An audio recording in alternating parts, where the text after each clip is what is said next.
La croix de Jésus est l'obéissance. Pourrait-on faire un lien? C'est ce que nous allons essayer de voir aujourd'hui. Bonsoir et bienvenue dans ce live de Pasteur G. Dans cette semaine spéciale de Pâques où nous sommes en train de parler par rapport au thème général « Activer la prospérité sur l'autel de la croix » basé sur Jean chapitre 19 verset 30. Et aujourd'hui, nous abordons le sous-thème « Autel d'obéissance ». Je vous retrouve juste après ceci.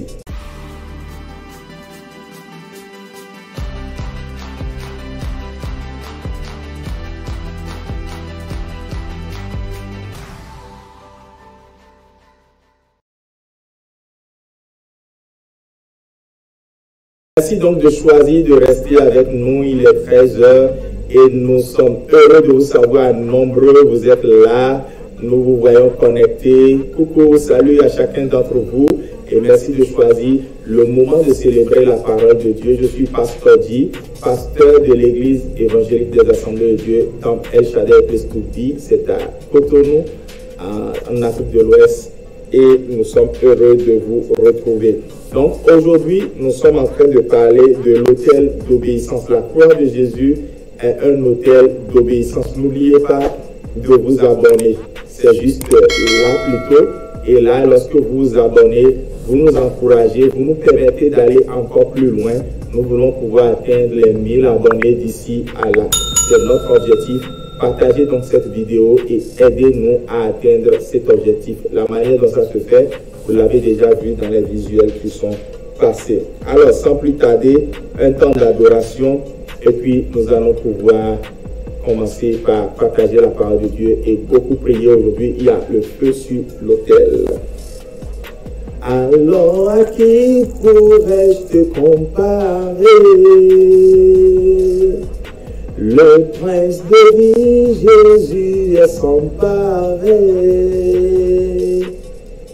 Personne ne vient ne peut nous séparer de lui. Jésus-Christ est sans pareil. Mon Dieu est sans pareil. Jésus-Christ est sans pareil. Alors à qui pourrais-je le comparer? Le prince de vie, Jésus est sans pareil.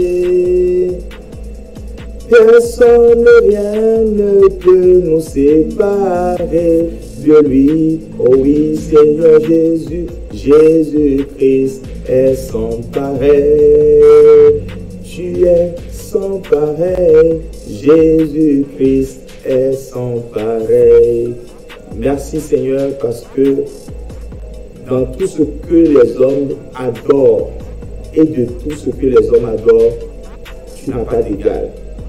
Car c'est toi qui as donné la preuve de l'amour et tu l'as annoncé avant de le prouver. Tu as dit, il n'y a pas de plus grand amour que de donner sa vie pour ceux qu'on l'honnête. Tu nous aimes, tu as donné ta vie. Tu as bâti un hôtel qui est viable encore aujourd'hui parce que ton sang y a coulé. Et cet hôtel est redoutable dans notre vie. Ça va aider à la transformation du cœur de quelqu'un aujourd'hui. Et nous te donnons toute la gloire. Amen, amen. Bien aimés, donc aujourd'hui, nous commençons en disant que lorsque les gens pensent à la Pâque ou à Pâques, tout ce qu'ils voient, c'est délivrance, libération, sortie des enfants d'Israël, les autorités, les principautés, les dominations, les esprits méchants qui sont reniés publiquement, dépouillés. C'est ça que tout le monde voit. Mais la vérité, c'est que Pâques ou la Pâque, peu importe, on ne se résume pas uniquement à cela. À Pâques, nous avons vu un exemple d'obéissance et sur l'autel de l'obéissance.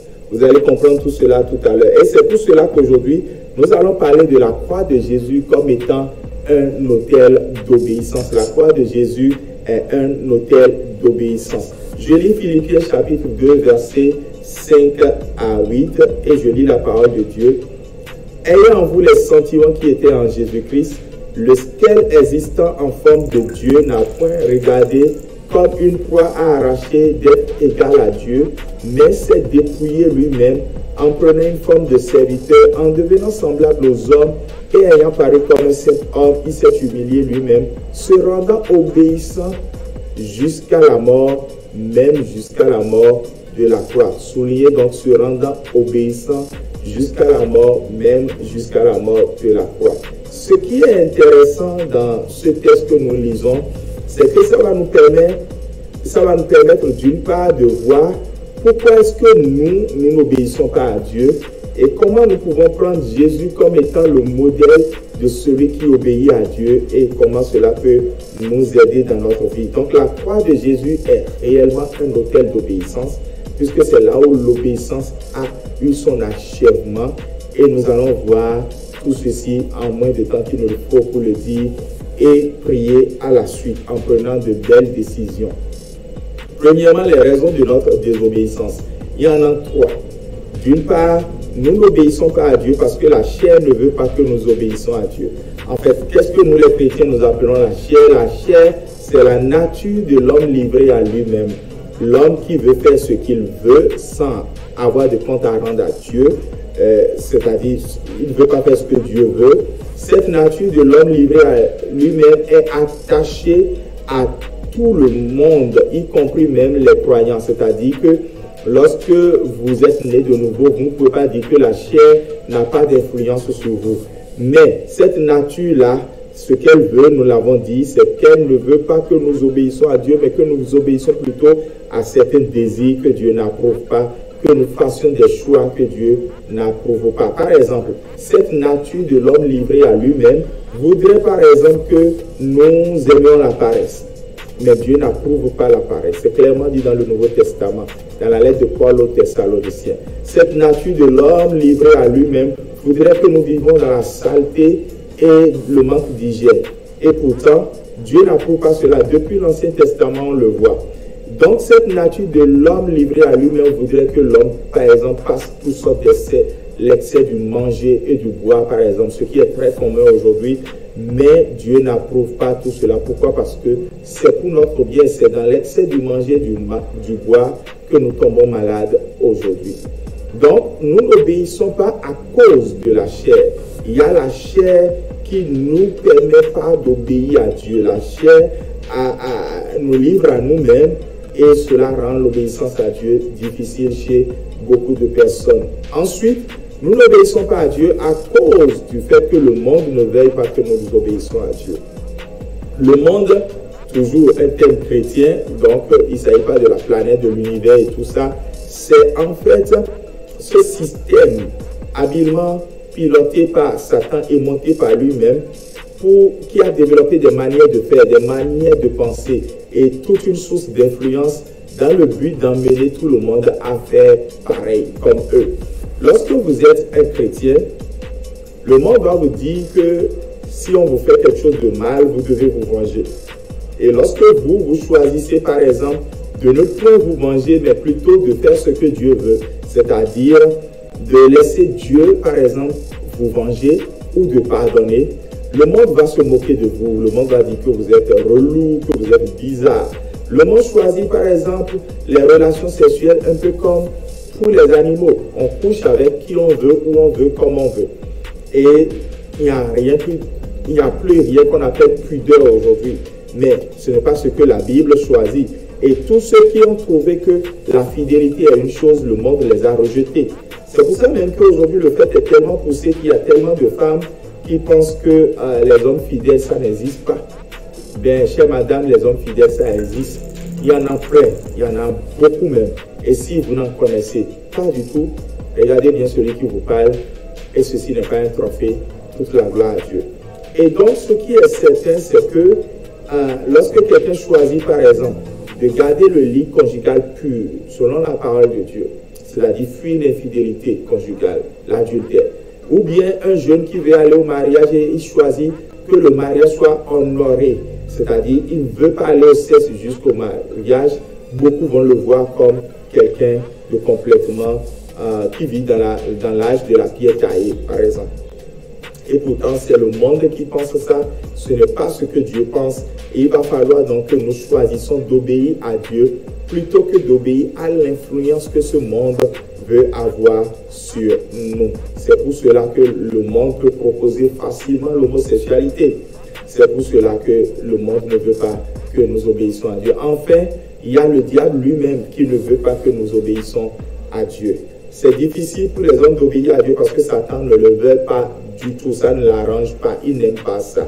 À l'origine du premier péché des hommes, nous l'avons souligné hier, il y avait le diable. C'est lui qui a joué la carte de l'influence. Il a fait une sorte de trafic d'influence sur Adam et Ève pour qu'ils pêchent. Je l'ai dit hier aussi, ceci ne dédouane pas Adam et Ève, ils sont entièrement responsables de l'acte qu'ils ont posé, mais cela nous amène à comprendre que donc, derrière la désobéissance des hommes, il y a le diable. C'est important donc de comprendre que Satan peut venir vers vous et vous demander par exemple de fumer avec lui le calumet du désordre, du péché, de la rébellion. C'est à vous de dire non, je ne prends pas cette pipe-là dans ma bouche, je refuse entièrement parce que j'ai une destinée, j'ai un chemin à faire et j'irai jusqu'au bout de ce chemin avec l'obéissance. Il ne peut pas vous forcer, il vous influence, mais vous devez rejeter son influence. Chaque chrétien doit rejeter son influence. Maintenant, si quelqu'un pense pendant qu'il me suit maintenant et qu'il dit « Ah, pasteur, tout ce que tu dis, excusez-moi, tout ce que tu dis est intéressant, mais je ne trouve pas la force pour que la nature de l'homme livrée à lui-même, je puisse lui résister. Je ne trouve pas la détermination, la capacité de tenir ferme en face du monde, ou bien j'arrive souvent à baisser les bras en face de Satan. Comment est-ce que je vais faire? C'est là où nous allons voir la dernière partie, aller dans la prière. C'est là où nous allons voir Jésus, notre modèle d'obéissance sur l'autel de la croix. Jésus, notre modèle d'obéissance sur l'autel de la croix. Vous savez, Jésus est notre modèle d'obéissance. Si quelqu'un me connaît en tant que pasteur et trouve que j'ai une vie qui honore Dieu, je demanderai à cette personne de ne pas me prendre comme modèle d'obéissance à Dieu. Non pas parce que j'ai peur demain de gaffer, non, rien de tout ça. Mais au fond, la Bible ne nous autorise pas à faire ainsi. Et même quand bien même je dirais, soyez mes imitateurs, je dois ajouter, comme je le suis de Christ. Donc c'est lui notre modèle d'obéissance. Vous savez, il y a un texte assez puissant qui nous révèle tout ce que Jésus aurait pu faire s'il avait envie d'extrapoler l'obéissance à Dieu. Matthieu chapitre 26, verset 53. Il disait à ses disciples qui voulaient régler son arrestation avec la violence. Il disait, penses-tu que je ne puisse pas invoquer mon Père qui me donnerait à l'instant plus de 12 légions d'anges? Jésus qui est capable d'invoquer 12 légions d'anges dans Gethsémane, c'est le même Jésus qui est capable de demander à autant d'anges de descendre sur la croix de Golgotha et de le libérer. Il pouvait choisir de ne pas boire cette coupe. Mais en buvant cette coupe, Jésus a été obéissant au Père. Il est allé jusqu'au bout du plan du Père pour lui. C'est pour ça que le texte que nous avons le plus haut a dit qu'il a été obéissant jusqu'à la mort et la mort de la croix. Et l'endroit donc où il a choisi de mourir est aussi donc un autel d'obéissance. Un peu comme Isaac a accepté de se coucher sur l'autel sur lequel son père devait le sacrifier. Genèse chapitre 22, verset 9. Abraham devait sacrifier son fils. Le fils était plus jeune et vigoureux que lui. Le fils aurait pu rejeter complètement et catégoriquement ce que son père voulait faire, mais il a accepté. Pourquoi? Parce qu'en fait, l'autel de l'obéissance est l'autel sur lequel chaque chrétien doit se coucher pour dire, Père, fais de moi ce que tu veux. Mais on a vu, Isaac n'est pas mort. L'autel de l'obéissance n'est pas un autel qui tue. Ne pas regarder ce film porno ne va pas te tuer. Ne pas te masturber ne va pas te tuer. Ne pas, au nom d'un câlin, commencer par faire des étreintes à des enfants et développer la pédophilie ne va pas te tuer. Ce qui est certain, c'est qu'il faut que tu obéisses à Dieu. Ne pas mentir ne va pas te tuer. Ce qui va te tuer, c'est de ne pas pouvoir obéir à Dieu. Car cela t'écarte complètement du plan qu'il a pour toi, pour ta vie. C'est pour cela que le symbole fort que Jésus nous a donné, c'est le symbole de quelqu'un qui est un homme. Le texte de Philippiens qu'on a dit aujourd'hui l'a dit. Il a paru comme un vrai homme, quoiqu'il soit entièrement Dieu. Et il nous a montré qu'un vrai homme peut marcher sur terre et s'en sortir. La preuve, la chair a parlé chez Jésus. Mais Jésus a dit à la chair, calme-toi. Le monde a rejeté son enseignement, mais il n'a pas changé d'enseignement pour autant. Satan l'a tenté 3 fois et il a pu répliquer, s'en sortir et les anges sont venus le soutenir. Je dis à quelqu'un qui me suit maintenant, toi aussi tu peux t'en sortir. Toi aussi tu peux faire comme Jésus. Tel il est, tel nous sommes dans ce monde. Si nous comprenons qu'il est notre modèle d'obéissance et qu'il a achevé son obéissance sur la croix, nous aussi nous pouvons alors dire comme Paul, si je vis, ce n'est plus moi qui vis, mais je vis par Christ. J'ai été crucifié avec Christ sur la croix. Lorsque un chrétien comprend Galates chapitre 2 verset 20 et le confesse comme tel, il est en train de dire, je me suis couché sur la croix comme on se couche sur un autel d'obéissance. Un peu comme Isaac s'est couché sur l'autel sur lequel son père voulait le sacrifier. Et c'est vrai, ça nous fait un peu mal parce que la chair te dira, tu as perdu quelque chose, c'est juste le mal. Sinon, ça nous fait un grand bien d'avoir eu la victoire, d'avoir rejeté la chair et ses propositions, le monde et ses influences, Satan et son mensonge. C'est ça la vérité qu'il faut que nous puissions comprendre et accepter donc de vivre sur l'autel. Voici donc action, décision et prière pour nous aujourd'hui. On a 7 requêtes. Voilà pourquoi j'ai speedé un peu dans la parole afin que nous puissions alors prier et avoir le temps de prier. À la croix, Jésus a tout payé. Au calvaire, Jésus a tout payé. À la croix, Jésus a tout payé. Il a tout payé. Au calvaire, Jésus a tout payé. Amen. À la croix, il a tout payé. Et c'est pour ça que maintenant même, tu vas prier par la foi. Et ta première requête sera de prier librement tel que le Saint-Esprit te l'inspire. Après avoir écouté une parole comme celle-ci, commence par prier tel que ce que l'exhortation a fait dans ta vie, commence par le dire. Si c'est une action de grâce, si c'est une requête, si c'est une supplication, si c'est des pleurs, commence par parler à Dieu maintenant. Commence par lui parler. Mande brosate legede gede. Brasa katabo raba shanta raba sete legede bo shandabra.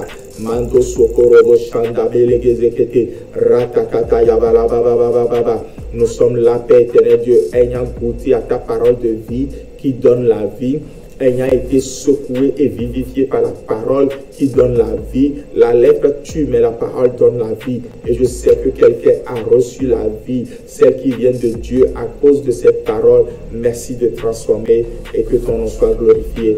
Au nom de Jésus, nous avons prié. Amen. À toute fin utile, je dis ceci, ne répétez pas mes paroles.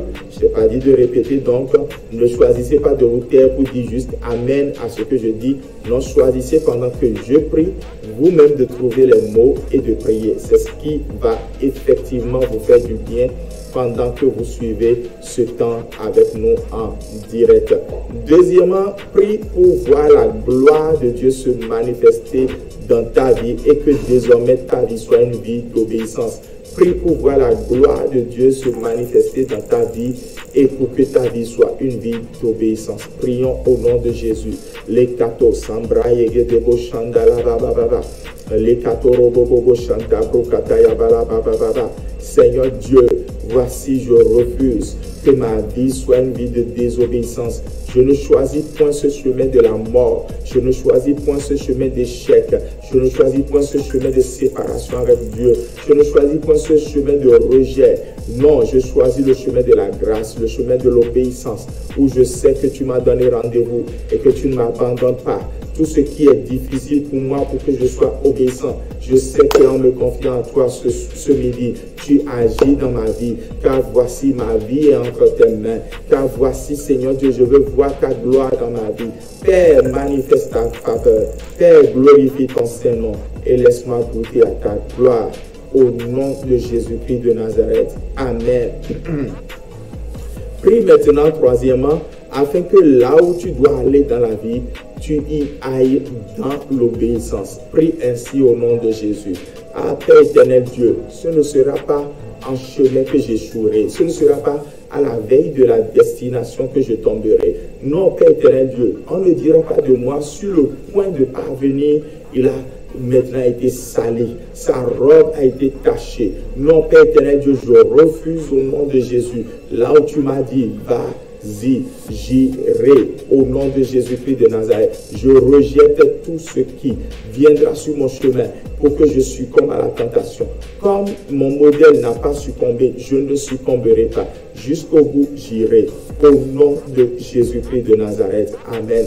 Prie afin que ce que vous devez faire dans la vie, vous le fassiez dans l'obéissance. Ce que tu dois faire dans la vie, fais-le dans l'obéissance.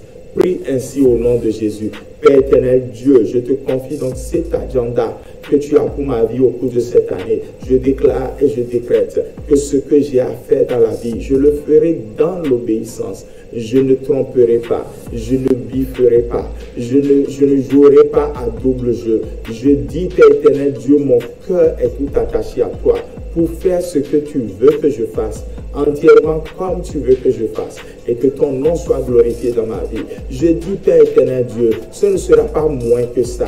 Père éternel Dieu, je veux te voir me guider. Jésus, tu as déjà fait le chemin avant moi.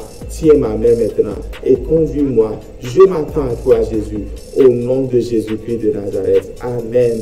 Prie encore cinquièmement et dis, Père, le mandat que j'ai accompli dans la vie, je l'accomplirai dans l'obéissance. Jésus a accompli son mandat jusqu'au bout dans l'obéissance. Moi aussi, je le ferai au nom de Jésus-Christ de Nazareth. Prions au nom de Jésus.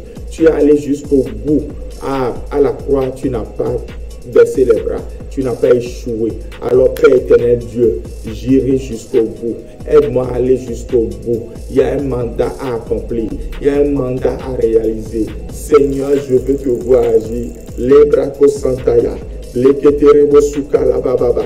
Que ce soit le ministère que tu m'as confié, ce mandat, je le réaliserai jusqu'au bout. Que ce soit des responsabilités que j'ai, ces mandats, je les réaliserai jusqu'au bout. Que ce soit la gestion de ma maison, ce mandat de père et de mari, je le réaliserai jusqu'au bout. Que ce soit ma vie même, Seigneur Dieu, ce mandat, je n'échouerai pas, Père.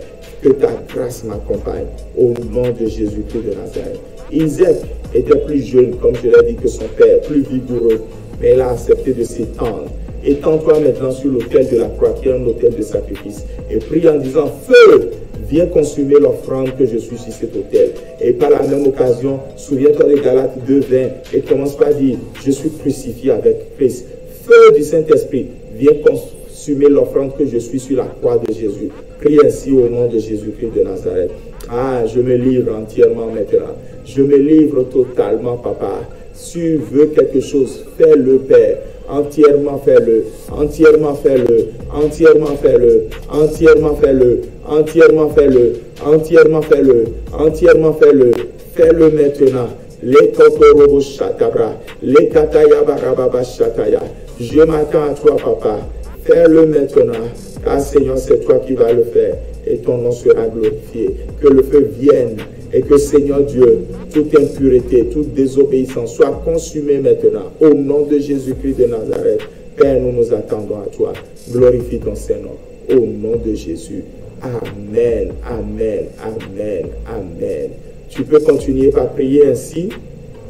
Parce que nous sommes obligés de nous dire au revoir dans quelques minutes encore. Parce que nous allons déconnecter. On a promis que ce serait des lives de 30 minutes. Pour ne pas justement bouleverser votre agenda de travail et donc et de repos aussi pour certains. Nous voulons donc vous donner rendez-vous ce soir à ADS Shaddai Place to Be. Pour vous qui pouvez nous rejoindre, c'est à Cotonou. Et pour vous qui ne pouvez pas nous rejoindre, vous allez nous suivre sur Facebook. Donc, sur Facebook, c'est Pasteur G. Diozo. Sur Facebook, rejoignez-nous donc ce soir à 19h30 ou en présentiel, ce qui est de loin le meilleur. Et demain, on se retrouve à 13h sur YouTube et sur Facebook avec la même joie d'adorer le Seigneur. Mais avant qu'on ne parte, je dois prier. Mais avant qu'on ne prie, je vous dis, on se retrouve juste après ceci.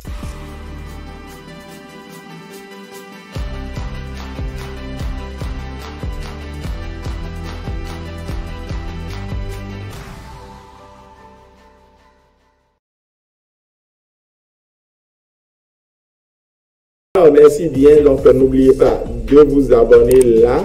D'accord, cliquez sur le bouton qui nous permet de savoir que vous êtes abonné. On a eu un abonné hier, c'est beaucoup. On rend grâce à l'abonné d'hier. Donc, on attend encore beaucoup d'abonnés pour atteindre les 1000. C'est notre objectif. Alors, que le Seigneur vous bénisse. Shalom, shalom. Père, nous voulons te dire merci. Je recommande chacun de entre tes mains. Que ta grâce soit sur chacun d'entre nous et que cette semaine pascale, nous la passons dans le plan que tu as, dans la bénédiction que tu as et que toute la gloire te soit donnée. Au nom de Jésus, nous avons prié. Amen. Shalom. Shalom.